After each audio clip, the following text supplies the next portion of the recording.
Morning, guys. I haven't given you a warning this morning, have I? I've had to put my video camera on the floor because we're going to be doing a bit of a different session today. Unfortunately, I've woke up the last couple of days with a really bad neck and shoulder, so I can't do the usual yoga that we would go through. But I have had a couple of requests over the last few weeks for doing some work on ankles and feet and toes. So today's session is going to be dedicated basically to everything that I've learned over the last 30 years as a fitness instructor, a yoga teacher, a kinetic chain assessment, all the courses that have been on, every bit of information that I've ever picked up about feet, toes, how to keep them healthy, how to look after them. So we're going to be doing the whole session on that. So it probably won't be quite as long as a regular session, but there is quite a lot that we're going to go through today. So, it's the kind of session that if this is an area that you've got issues, if you have arthritis in the foot or things like plantar fasciitis or Morton's neuroma, or just, if you just want to look after your feet and know a bit more about them, then it might be quite a useful session for you to do. But I've had to put the camera on the floor and I've got a bit closer to you so you can actually see my feet, so you can see what we're doing. So I'm just going to give it a minute or so to see if anybody else is going to join us, because obviously I haven't given you as much warning today. But basically, things that you're going to need if you've got them lying around. We're going to be working with several different props today, hopefully things that you've got lying around the house. So you're going to grab yourself a pen or a pencil. We're going to be using that for a couple of the things. A yoga strap, if you've got one, or a band of some sort. A tennis ball or a massage ball. I will give you a few minutes if you need to run around and grab these things. So a massage ball or a tennis ball. What else can I show you? Oh, a hairband, just a hair tie or a scrunchie.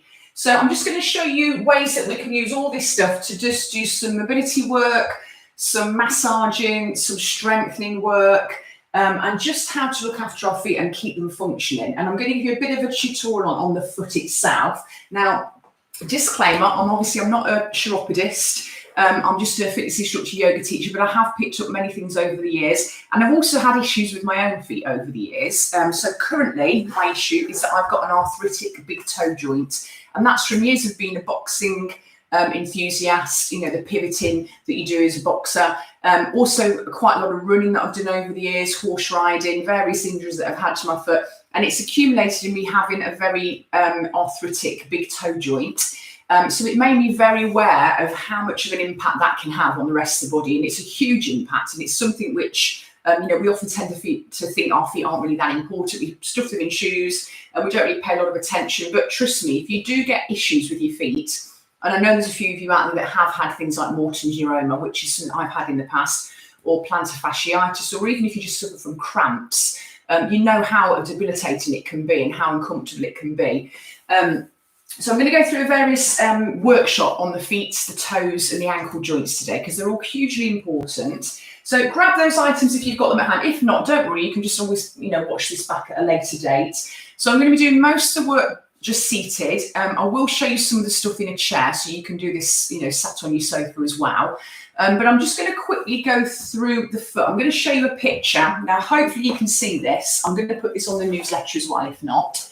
But I just want you to see how complex our foot is. So if I can get this closer. So this is just a very basic picture of the bones in our feet. So if you can see how many bones we've actually got in our feet and the potential for movement there, they're almost like little spines. We've got so many different bits. We've got the longer bones, the tarsals, we've got the metatarsals, we've got the bones that make up the midfoot, we've got the heel bone. So we've got loads of little bones in our feet. And if you think about what we do, all our body weight goes through the soles of our feet whenever we're standing, walking. So they've got a lot of pressure going through them. And if you combine that with wearing footwear all the time, which we mostly do, don't we? The toes in particular are being constantly compressed. Every time we take a step, we walk, even if your foot was very comfortable, the front of your foot is very gently being tapped on the end of your toe. And over time, that gentle but persistent tap, tap, tapping, as your foot plants or as our foot hits the ground, that very gentle but persistent compression can start to kind of squash everything together. It starts to just put a lot of pressure on the bony tissue. So instead of our joints being joints and being movable objects, particularly our toes, they get a bit stuck together and we start to lose that freedom of movement, which will have a knock-on effect every point up your kinetic chain, from your ankle, your knee, your hip, even up to your back. So it's really important that we keep our toes and our feet supple and mobilized, flexible. It's also really important that we keep the muscles of the feet strong, yeah, so that we do exercises to strengthen them. And again, what shoes can sometimes do, even supportive footwear, it's more comfortable, but they can sometimes weaken the muscles of the feet because it stops the feet from having to actually work the way that they're built to work. So another thing that I would recommend doing is going barefoot when it's safe to do so, obviously not outside if you're on ground that's potentially hazardous, but walking around your lawn, for example, you've got a nice garden, you can walk around, or even just walking around the house occasionally barefoot, so the muscles of the feet can actually work as they're designed to work. So that's another really useful thing that we can do. But this compression on our feet, what it does, it kind of compresses the joints, it stops them from working. Our big toe joint in particular, I'm going to show you from a side angle, we should have around 90-degree range of movement in our big toe joint, and that's so that when we're walking along, it allows our foot to roll through its natural action. Yeah, so we roll through the foot and we walk, and if you notice where my hip's not going up and down here, my big toe joint is flexed, it's allowing my leg to roll through, so it keeps my movement nice and fluid-like. Now, if I'm wearing rigid footwear, or if I've got issues with my toes, if they don't flex properly, instead of flexing through the ball of the big toe, what happens instead is my hip has to hitch to create the movement. So I end up doing this little kind of side-to-side movement as well. This is basically what high-heeled shoes are designed to do. You know, when we put our foot into a high-heeled shoe, we kind of stop the foot from moving, we fix it in position, and it puts the hip up and down, so it makes us walk differently. So high-heeled shoes can be quite damaging on our knees and our hips, as we know anyway. But the big toe joint in particular, over time, we can lose that range of movement in the toe joint. If you do a lot of running, a lot of walking, if you wear quite tight, restrictive footwear, if you never go barefoot, it can massively affect your big toe joint. So I'm going to start off, I'm going to show you a little massage that you can do, self-massage, to just warm up all the soft tissue of the foot. There's loads of muscles, tendons, ligaments, connective tissue. The soles of our feet are one of the areas that are richest in little nerve receptors that give our brain information on so many different things in terms of pressure, the texture that we're standing on, whether the floor that we're walking on is slippy or whether it's secure. So if you're walking on ice, for example, hot and cold, wet, dry, your feet are constantly trying to give your brain information. But again, if we put them in shoes all the time, we tend to deaden that input. We don't get that stimulus. You know, the feet get a little bit switched off. So self-massage as well can help to fire up all these little nerve receptors. So all you're going to do to start with, you can do this sat in a chair if you prefer, but you're just going to grab your foot and you're going to use this kind of squeezing action with your hands, and you're going to start to just massage. So I'm holding my foot and I'm just gently squeezing from the midfoot, just working out. So again, as I said earlier, I'm not a chiropodist. This is just self-massage techniques that I've picked up on various courses, Thai yoga massage, etc. And it just feels nice to do. It's very gentle. It's very safe to do as well. We're not going to do anything drastic to our feet. So it should feel nice as well. And obviously, unless you're ticklish, in which case you might be jumping around a bit. So just give your feet a little bit of a squeeze. So I'm using my fingers underneath the soles of the feet just to gently squeeze and massage. And I'm kind of starting to spread the feet out as if I'm trying to stretch them. That's the other thing that shoes do. They tend to squash our feet in, don't they, to make our feet look nice. But our toes should actually be spread out. We should have space between each toe. And I will show you a few things a little bit later on that help to bring that space back into the foot. But in the meantime, just self-massage, this kind of squeeze and spread action. So I'm kind of doing this, like I'm squeezing and kneading bread, kind of squashing it outwards. So you're going to do that over the whole of your foot, from the midfoot, ball of the foot to the toes. We'll do both sides. And just compare, you know, just one side, perhaps feel like you've got more muscle there. Most of us will tend to lean on one leg, don't we? We put more load in one leg. Most of us, when we're walking, we strike off. We have a dominant lead leg when we walk or run. So that foot's going to get more pressure in it. So you might find that that foot has a little bit more muscle in it as well, or a bit more tension. So just notice what they feel like from one side to the other. So just working on the foot and also working around the back of the heel. So you can just gently squeeze. Now, in terms of the bony structure of our feet, we've obviously got loads of little bones here, but we've got 3 points on the soles of our feet where we should balance our body weight. The ball of your big toe, the ball of your little toe, and the centre of your heel. And when we're standing, we try to spread that weight evenly through those 3 points. Most of us, however, either tend to tip slightly inwards, so we put more weight on the big toe and the heel, or slightly outwards, so more weight on the little toe and the heel. And this can start to create problems in the actual foot itself. It can affect the arch of the foot, it can affect the ankle joints, which ultimately can affect the knee and the hip. So just being aware, a little trick that you can do is look at the soles of a pair of shoes that you wear a lot and just see whether they're worn evenly. They might be worn a little bit more on the inner edge or the outer edge. So just carry on working on your feet for a few moments then. So we're just massaging, we're kind of squeezing and spreading, trying to get around the back of the heel. Should feel nice to do. So doing that on both sides.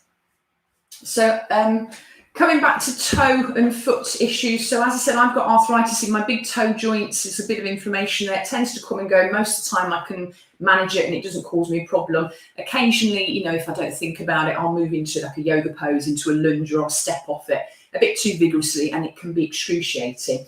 And often, you know, it can just stop you dead in your tracks. So because we have got so many nerve receptors here, that includes pain receptors, little receptors, nociceptors that send pain signals, which is why when you do injure your feet, you know, we all know, we've all stubbed our toe or trod on a bit of Lego. It's why it's so darn painful, because we have got so many receptors here that give that input. So your feet really do need looking after. Okay, so once we've done this little massage then, we're squeezing and spreading out. We're going to start to just gently decompress our toes, because as I said, particularly if you've got you know, a very long big toe, if it's that much longer than the rest of the toes, it's going to get even more impact going through it. So we're going to gently hold the foot. Let me show you from a different angle here. So we're going to hold the arch of the foot, and all I'm doing, I'm gently pulling and just wiggling my big toe.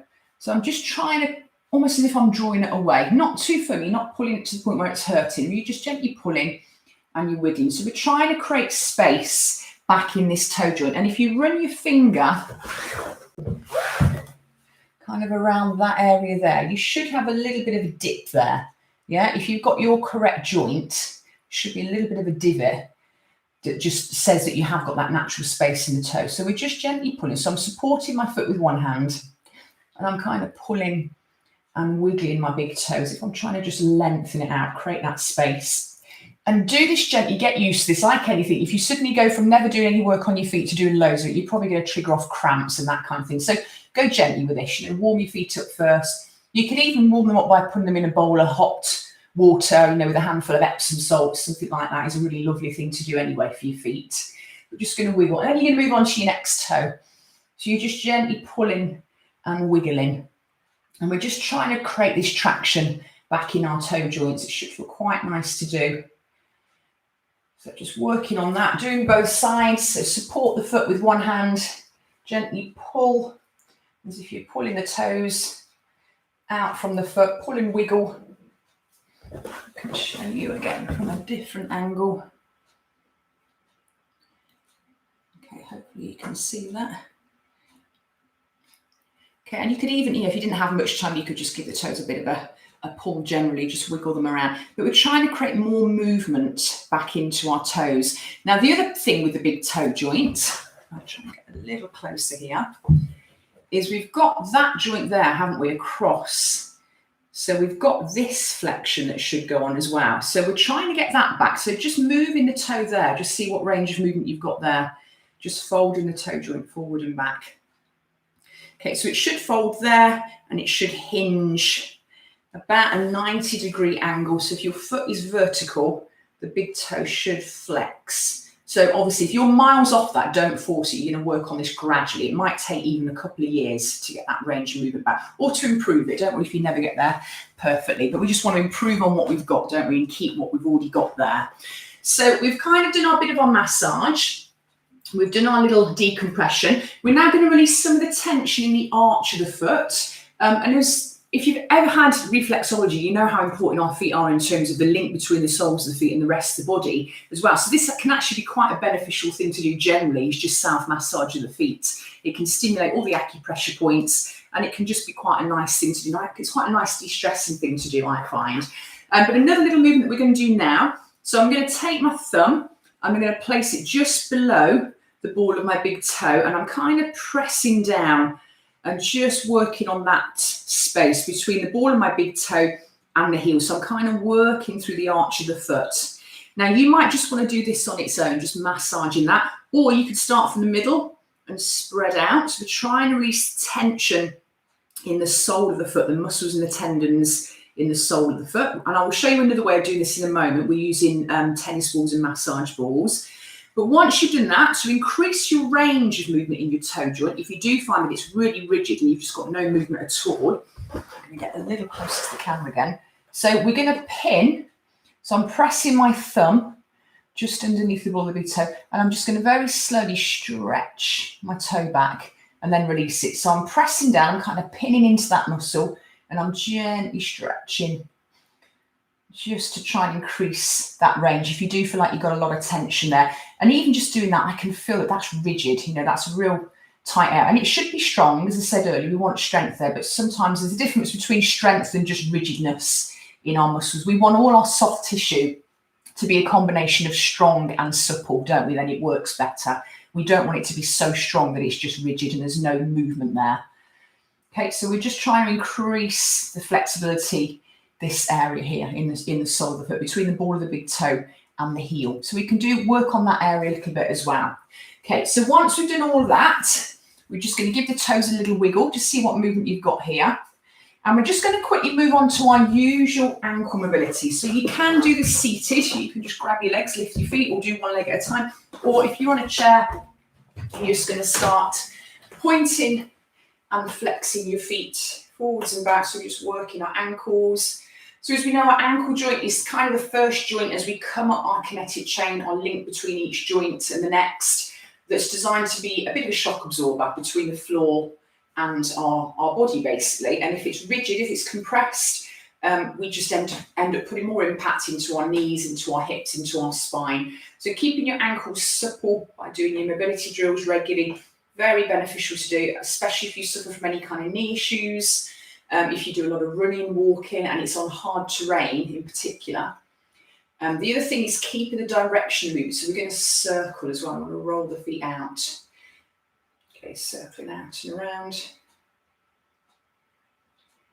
Clicking and creaking and crunching, as long as it's not painful, it's quite normal in these little joints. Circle both ways. Wave your feet from left to right. Some with your toes pointing down and some with your toes pointed up. Yeah, so we're just changing the tension in the ankle joint slightly.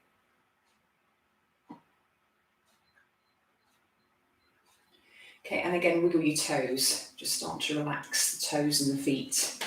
Right, so I'm going to come back to the ground now. So I'm going to show you a little trick with some massage gadgets now, how you can massage and mobilise the soles of the feet. So I've got a combination. I've got a little soft board, that's £3 off Amazon.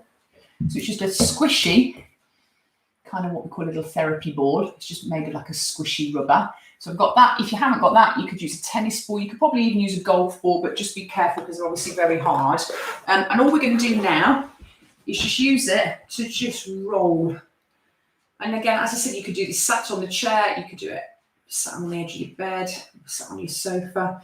So we're applying enough pressure that we can feel that it's kind of getting into the foot, but it should feel nice. You don't want to put so much weight onto it that it's painful. Yeah, so again, you could do it with a tennis ball, but you're just rolling and massaging front to back, nice and smooth. Again, don't go too quickly, like any kind of massage. If you go too quickly, what tends to happen is the connective tissue, because it's got so much nerve receptors in it, it's very intelligent stuff. You know, it's full of these little receptors that are desperate for input and information. And if we move too quickly, the information kind of jars it into action and it tends to tighten back against us. So we're working against a kind of a fixed resistance. So if we move slowly, it's more effective. Yeah, you'll get much more response from it, be more comfortable to do as well.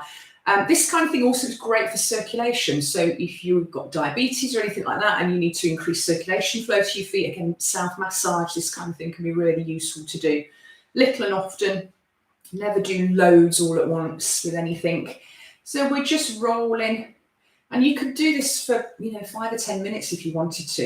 It should feel quite nice to do, quite relaxing to do. So that's one way that we can do self-massage as well as using our hands. Obviously, if you've got somebody that will do a massage on your feet for you, that's even better, because as we know, when we're working from an outside source, so rather than our own hands touching our feet, somebody else's hands are touching our feet, it's more of a shock to the system, isn't it? Your brain doesn't quite know what's going on. So you have more of an effect from it. So getting somebody else to massage feet is very beneficial as well. So other gadgets, you know what I'm like for my gadgets, guys. Over these, I've bought many gadgets. This is one for doing, any kind of soft tissue release work, but I think it's great for feet. To be honest, this is lovely, and it's got these little knobbly bits in it, but I think a rolling pin would probably have just a similar effect on this. So you've got a rolling pin, and we're just pushing that slowly and firmly forwards and back. So again, I'm just massaging, and you can kind of control this a little bit more. You can tip to the outer edge of the foot, you can tip to the inner edge. So that's another way that we can massage our feet, just increase that circulation, get that flow going in the feet. So that's quite nice to do. So you can work with something like that. Other things that I've got, that some of you have got these wobble cushions. Most of them have got a little knobbly bit on one side. They're smooth on the side that you stand on, and then they've got this little knobbly bit, and that's actually for shiatsu massage. It's for your feet. So again, sitting on a chair with your feet on something like that and just rocking the feet forwards and back stimulates the acupressure points in the feet, gives all the little nerve receptors a bit of a wake-up call. So that's quite nice to do. Final gadget that I like to use, some of you have got these, the spiky mats. Now, I do know instructors and trainers that stand on these, and that's very brave of them. I'm not sure I'm quite brave enough to do that yet, but to just place your feet on them is really lovely, yeah? And then just rocking the feet. So we use them to stimulate those acupressure points, or even just leaving the feet still, just placing them on there gently, trying to spread the toes out and just leaving them there. So we're stimulating again. We're giving all these receptors more input, more information. We're increasing circulation, and we're taking the pressure off. So those are ways that you can kind of stimulate the feet, wake them up, increase flow, give input to them that are quite nice to do. If you've got any of those gadgets, or improvise, if you've got something, you think, well, I haven't got one of those, but I've got something similar. A lot of these shop bought things just came from ideas anyway, didn't they? One other thing that I bought a while ago, and it was a bit of an extravagant thing, is this massage thing, which basically it kind of moves around. I love it. I do use it quite regularly, and I would recommend it if you do have serious issues like plantar fasciitis, or if you're always getting cramps, because it does. There's an infrared thing on it as well. It really warms the feet up. Or if you suffer from things like Raynaud's or any issues with the feet, the toes.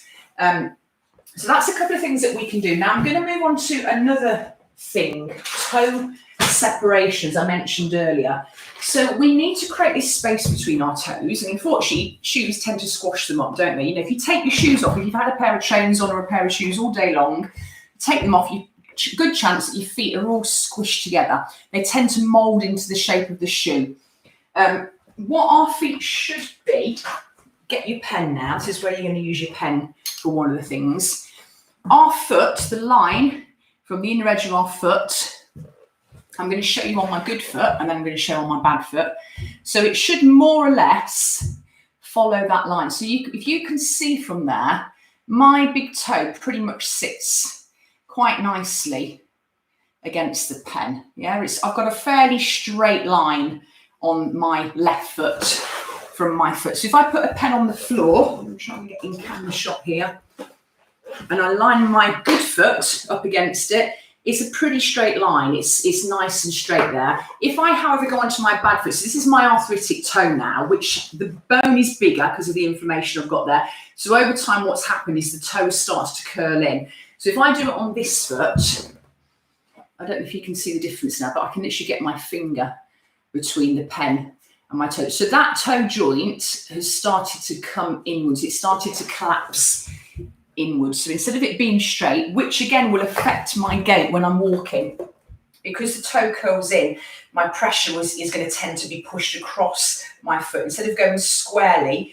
from heel to toe, I'm likely to roll slightly. So toe alignment's very important, creating this space between our toes. You should have little spaces. If you can, some people, there's some yoga poses where you will see get your fingers and see if you can thread your fingers in between your feet. And just literally sitting and holding your foot, you could go through your ankle mobility. So that's one way that you can create this little separation effect. It's quite nice to do, but for some people it can be excruciating to do this. So obviously don't force it. But that's one thing that we can do for our feet. I can do it on one foot. Can't do it very well on my bad side. Just triggers off a cramp if I try and do that. But that's one way, is using your own hands to create this little toe separation. But on the market now, there are gadgets for this. Now, Muggins here, again, you know what I'm like for a gadget, in a new yoga gadget, or anything that comes on that's fitness related.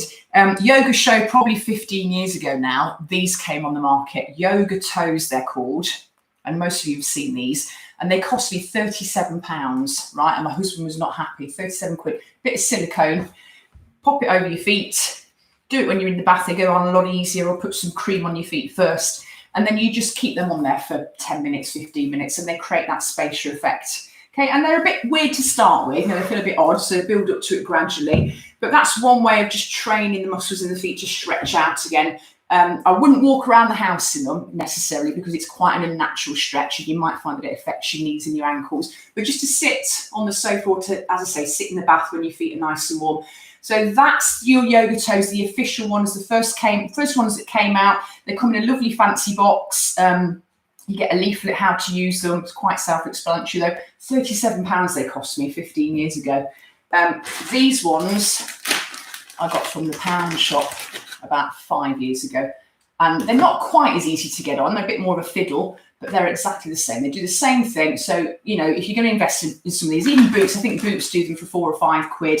Shops like BMI or chemists, that kind of thing, you'll find them there. But little toe separators, they're not the ones that you use for putting nail varnish on, ladies, the foam ones. They're not really thick enough. They don't separate the toes. These are a bit wider, so they do actually stretch the toes out. But that's another way that you can just look after your feet. Yeah, is just wearing these once or twice a week for 10, 15 minutes to just keep that stretch there.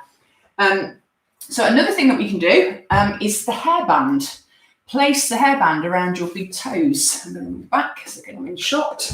And you're just going to either do this when you've got your legs straight out. You can do it sat down. You can do it in yoga if you're in your recline position. And you're going to step your feet apart enough to create a stretch on your toes. So I don't know if you can see that, but my toes have now opened out again. It's kind of created that room between my big toe joint. You could move it a little bit higher up, where you could use a scrunchie or a thicker band if you wanted to work just particularly on your big toe. Again, I wouldn't recommend holding it for ages to start with. 30 seconds or so, build up to it, get used to the stretch like anything. But that's another cheap way. We've all got an elastic band or a hairband around the house that you can just start to work on correcting toe alignment. We all know bunions, yeah, we're all aware of them. Even if we haven't got them, we're all aware of them. It's this kind of enlargement of the big toe joint. And it's basically, it's a reaction to constant pressure. It's a sign that at some point during your life, you've worn shoes that didn't fit you particularly well, that were too much pressure on that bit.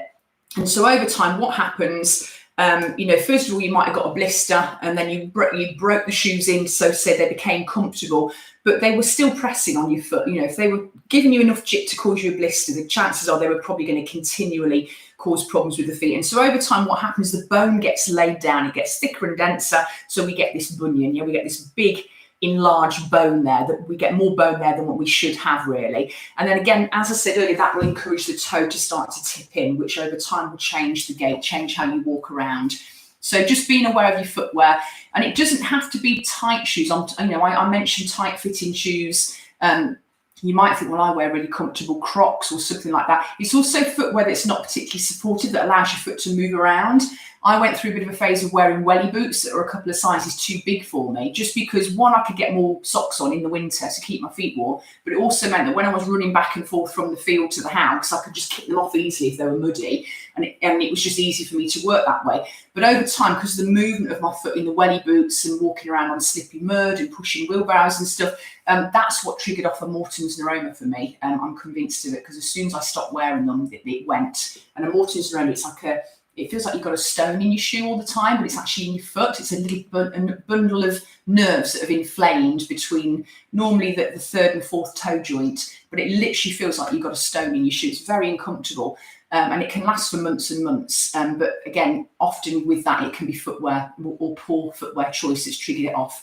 Another thing that I would say is not to wear the same footwear all the time, because then that is likely, if it's not a particularly good choice, that's when you're going to get problems. So try and mix your footwear up.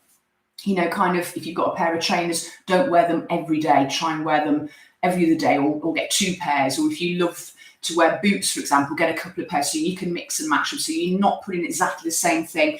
Flip-flops, men and women wear flip-flops, don't we? It's getting to that time of year. Problem is with flip-flops is, what do we do to keep them on? We squeeze, subconsciously, we squeeze our big toe and our second toe together to keep the flip-flop on. And over time, again, that will change the foot of your position. So if you love wearing flip-flops, just be aware that that's what they do. So try not to wear them too much. And when you take them off, stretch your big toe out. You can get flip-flops now that have got bits in between each toe, which I know for some people make you cringe, but they're really comfortable. I've got a pair and they're actually very comfortable when you get used to them. They create that spreading effect. You can also get the toe socks, which we wear in class, that have a slight spread effect, which is great. You can get thicker socks. I haven't got them in here actually, but you can get like a bed sock with a really thick bit. I will put links to this on the newsletter if you're interested. And you can wear those overnight. It's another gentle way of spreading out the toes. So that's something else that we can do. But I'm going to come on to some exercises now. So obviously we want to warm the muscles up. We're going to get the soft tissue warmed up. We want to stimulate all the nerve receptors. We want to mobilize the foot. One last mobility exercise before we do this. So we've done our toes, wiggling our toes. We've done our ankles. We're going to do a little ringing out effect, because the bones in the midfoot, we need to keep them supple as well. So like our spine is designed to twist, our foot is designed to twist, isn't it? When we make contact with the floor, it needs to be able to roll and adapt if we're walking on uneven terrain, if we're walking on bumps, etc. We don't just want it to be flat. We want it to roll and to move from side to side. So grabbing your foot, I'll show you in camera, and you're just literally just going to gently twist. Very gentle, but you kind of like a little ringing out action. And you should have a fair amount of movement here. So I don't know if you can see that. So I'm just twisting. So think of the midfoot area. So all our long bones, if you like, are kind of towards the front of the foot. So it's kind of towards the mid back of the foot where we've got the shorter bones. So we're just creating a little corkscrew effect, just ringing out the midfoot. Can be quite nice to do. So doing that on both feet. Whatever you do, make sure that you always do it on both sides. Even if you've only got problems on one side, just to balance the body. The brain likes symmetry when it comes to movement. So always try and do both. So just like a little twisting, ringing out action on the foot. Okay, it's quite a nice thing to do as well, to free up that space. So that's our mobility work. So coming on to a bit of strength work now. So again, grab your pen. And all we're going to do, we're going to see if we can pick it up and let it go. Pick it up and let it go. And that's all you're going to do. You're just going to practice doing that. So it's dexterity in our feet. You know, our feet should be quite nimble. This is also really good for sensory awareness, for spatial awareness, for coordination, for keeping the brain functioning, new movement, as we know. Great if you're prone to cramps, but again, go little and often. You could try different pens, different sizes. You could try really small pencils, for example. But we're just trying to pick things up and drop them down. So we're using our toes, and in doing that gripping and releasing action, we're working all these muscles in the soles of our feet. As I said, we tend to have quite thin, skinny feet, don't we? And we like that. We think that small, denty feet is a nice thing, but actually our feet should be quite muscular, and they should be quite strong and muscular. So the bigger your feet are, really, the stronger and the thicker they are, probably the more healthy they are as well. So we don't want skinny, weak feet. We want strong feet. So lifting and gripping can be a really good thing to do. If you've got bands, and you could use the glute bands. Have I got one to hand? Hopefully I've got one in my bag here. Yes.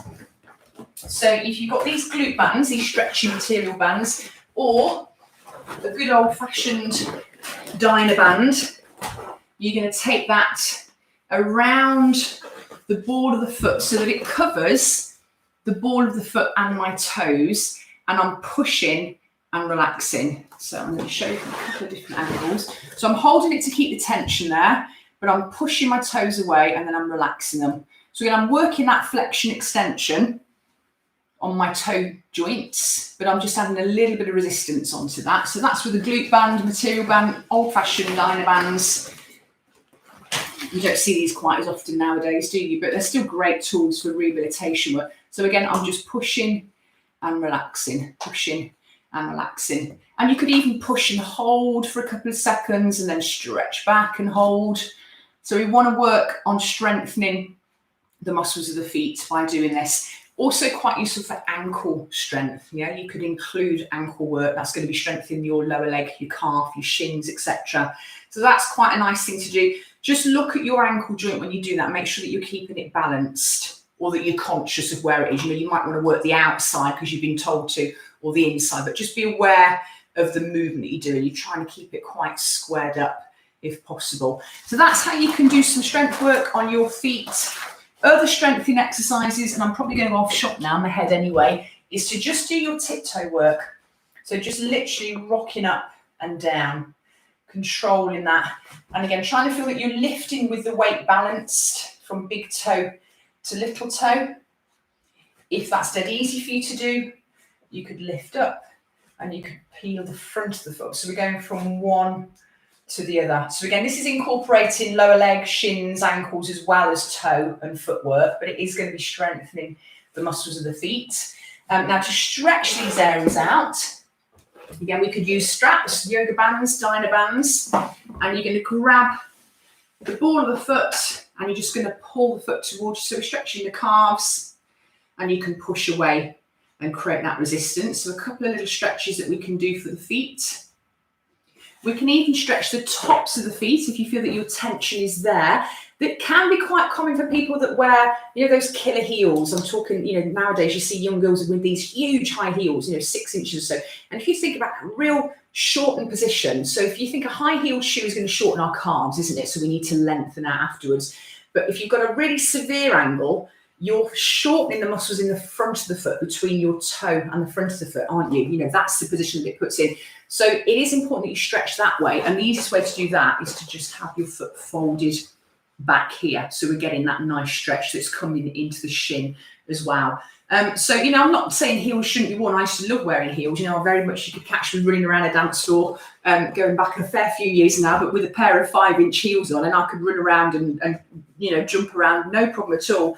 But it did have an effect. You know, it probably contributed to my big toe joint not being quite as good as it should be.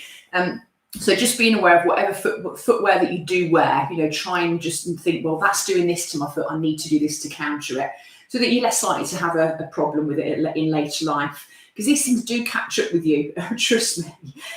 So just working on that. Right, what else was I going to show you today? I was going to go through a little bit of work, massage oil, that was it, and coconut oil, so the benefits of these two. So I've shown you strength work, I've shown you mobility work, I've shown you stretches for the feet, how to use these various gadgets to keep your toes healthy. Another thing, obviously, is things like magnesium spray. I love this stuff. It's great. Spraying it on your feet. Even just before you go to bed, spray it on your feet. If you're prone to cramping, it can sometimes be a deficiency, and just massage that in, and then you could use that to actually go through your massage. You know, use some magnesium spray before you do that. Really nice. It also softens the feet from a vanity point of view. Now we're moving into, as well as getting our feet functioning, we want them to look nice, don't we? So it's another way that you can kind of keep your feet healthy. But as I say, great for people that are prone to cramps. I would work it around the ankle joint and the calves as well, if you're going to use this. But massaging that on the feet. And then finally, foot problems, compression in the bones of our feet will not only affect the feet itself, but it will affect the health of things like your toenails. And it's another thing, if you've ever had an ingrown toenail, or if you've got a dodgy toenail, you know how incredibly painful that can be. Things like fungal infections in the toenail. It's a lack of circulation. Our toes is the furthest point that circulation's got to reach. And the blood's being pumped around the body with all the nutrients and the oxygen and everything that heals and repairs it. Our toes, just the tips of our toes, that's the furthest point that it's got to reach. So we want to try and encourage better circulation flow there for helping with healing the toenail issues. And our toenails are really important. So another thing that you can do is using the thumb is just to massage around the nails, around the bed of the nails, the soles, the tips of the nails, just being aware of them, keeping that circulation flowing. I love to use coconut oil, and it can be anything, and any coconut oil that you've got in your cupboard. If you're using it on your face and stuff, then I'd advise using some organic. But I get a little brush and I just literally paint it onto my toenails every night, or when I remember to do this. And it's great. Again, it encourages me then to do my massage. So once I've put it on, and coconut oil is antibacterial, it's antiviral, so it's really good for nail fungus, for toe issues. It's a real cheap alternative to that. There's no nasty chemicals in it. You can eat it, so that's how safe it is. And then really massage that into the toenails. And it's amazing how that improves the quality of your toenails as well, because if you've got no circulation, your toenails can show that. If they look a bit funny, if they grow a bit wonky, if they're starting to get thickened. And that's something that happens as we get older. Well, our toenails do tend to get thickened, which can in turn means that it's more difficult for us to maintain them. It's more difficult for you to trim your toenails. If you've got any elderly relatives, you might have come across this. So coconut oil is great for keeping them supple and moisturised as well. So just another little tip. That's a vanity thing, but again, quite a useful thing, and it can be quite beneficial for stopping your toenails becoming a problem. But I think that's more about it. I think I've covered everything that I wanted to cover today. So obviously all this stuff, we can do it on your chair. You don't have to get on the floor. You can do your massaging work with your ball. You can do your toe exercises. You can do your strap work. You could sit with your toe spreaders on. So do look after your feet. If you've got any questions, obviously send me messages. I'll try and answer as much as I can. But they're such an important part of our body, and they are so neglected. They're a bit of an afterthought, aren't we? But trust me, if you get problems with your toes, if you start to get pain with your toes, they will affect everything. They've kind of ground my running career to a bit of a halt at the moment, my big toe joint. I wish I'd looked after my feet better when I was younger. And hopefully I'd still be out running more often. But it is really important that we do look after them, because as I said, the toe joint can affect the ankle joint, can affect the knee, the hip, even the back. And it's just, worth spending a little bit of time, even if it's just once a week or so, spending 10 minutes massaging, toe spreaders on, doing a bit of strength work, just wiggling the toes around and trying to go barefoot more often as well. So I hope you've enjoyed the session. Thank you for joining me. I know it's a bit of a weird one today. Hopefully I'll be back to normal yoga next week, but I'm just nursing a bit of a sore neck and shoulder today. So I thought we'd do this instead for a change. Have a great weekend, guys. Thank you.